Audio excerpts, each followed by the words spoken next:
নমস্কাৰ বন্ধু বান্ধৱীসকল। দীপাৱলীৰ দিনা ঘৰৰ কোন ঠাইত চাকি জ্বলাব লাগে আৰু ঘৰৰ কোন ঠাইত চাকি জ্বলাই মা লক্ষ্মীক সুখী কৰিব পাৰি। এইটো দিনত জ্বলোৱা প্ৰত্যেক চাকিৰ একোটা বেলেগ মাহাত্ম্য আৰু বেলেগ অৰ্থ থাকে। ধাৰ্মিক মহত্ব অনুসৰি ধনতেৰছৰ পৰা আৰম্ভ কৰি দীপাৱলীলৈকে প্ৰত্যেক দিনাই চাকি জ্বলাব লাগে। কিন্তু এনেকুৱা কিছুমান ঠাই আছে য'ত চাকি জ্বলালে সুখ সমৃদ্ধি অটুট থাকে। ধনতেৰছৰ দিনা যি ঘৰত যমৰাজৰ কাৰণে দীপদান কৰা হয় তাত অকাল মৃত্যু হোৱাৰ ভয় নাথাকে। ইয়াৰ কাৰণে ধনতেৰছৰ দিনা সন্ধিয়া ঘৰৰ মুখ্য দুৱাৰত আৰু ঘৰৰ ভিতৰতো 13 চাকি জ্বলাব লাগে। কিন্তু মনত ৰাখিব, যমৰাজৰ নামত চাকি ঘৰৰ সকলো সদস্য ঘৰত অহাৰ পিছত খোৱাৰ সময়ত ঘৰৰ বয়সস্থ জনেহে জ্বলাব লাগে। ইয়াৰ বাহিৰেও যমৰাজৰ চাকি জ্বলাবৰ কাৰণে সদায় পুৰণি চাকিহে ব্যৱহাৰ কৰিব লাগে আৰু তাত সৰিয়হৰ তেল ঢালি ঘৰৰ বাহিৰত দক্ষিণ ফালে মুখ কৰি নলা বা জাবৰৰ কাষত ৰাখিব লাগে। দ্বিতীয় চাকিখোৰ দীপাৱলীৰ ৰাতি ঘৰ আৰু ঘৰৰ চাৰিওকাষত জ্বলাব লাগে।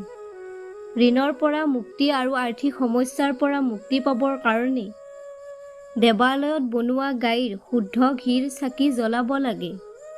দীপাৱলীৰ ৰাতি এশৰ চাকি লক্ষ্মী পূজাৰ কাৰণে জ্বলাব লাগে আৰু এশৰ চাকি তুলসীৰ তলত জ্বলাব লাগে। যদি আপোনালোকৰ ঘৰত তুলসী গছ নাই তেনেহ'লে বেলেগ গছৰ তলত জ্বলালেও হ'ব।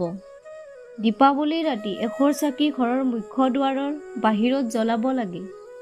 দীপাৱলীৰ ৰাতি এশৰ চাকি ঘৰৰ কাষত কোনো মন্দিৰত জ্বলাব লাগে আৰু এশৰ চাকি জাবৰ ৰখা ঠাইত জ্বলাব লাগে আৰু এশৰ চাকি বাথৰুমত জ্বলাব লাগে। দীপাৱলীৰ ৰাতি ঘৰৰ খিৰিকীৰ কাষত এশৰ চাকি জ্বলাব লাগে আৰু এশৰ ঘৰৰ চাদৰ ওপৰত ৰাখিব লাগে। বন্ধু বান্ধৱীসকল, আৰু এশৰ চাকি ঘৰৰ কাষৰ ওখ ঠাই নহ'লে বাউণ্ডাৰী ৱালতো ৰাখিব পাৰে। বন্ধু বান্ধৱীসকল, এইখিনি চাকি আপুনি যিকোনো প্ৰকাৰে জ্বলাবৰ চেষ্টা কৰিব। ইয়াৰ বাহিৰেও আপোনালোকৰ ক্ষমতা অনুযায়ী ইয়াতকৈ বেছি চাকি জ্বলাব পাৰে, কিন্তু আপোনালোকৰ ঘৰৰ সুখ শান্তি আৰু সমৃদ্ধিৰ কাৰণে এইখিনি চাকি জ্বলাব। বন্ধু বান্ধৱীসকল, আপোনালোকলৈ দীপাৱলীৰ শুভকামনা থাকিল। বন্ধু বান্ধৱীসকল, মোৰ এনেকুৱা ধৰ্মমূলক ভিডিঅ'বোৰ পাবলৈ চেনেলটো ছাবস্ক্ৰাইব কৰিব আৰু ভিডিঅ'টো লাইক কৰিব আৰু মা লক্ষ্মীৰ আশীৰ্বাদ লাভ কৰিবলৈ কমেণ্টত জয় মা লক্ষ্মী লিখিব।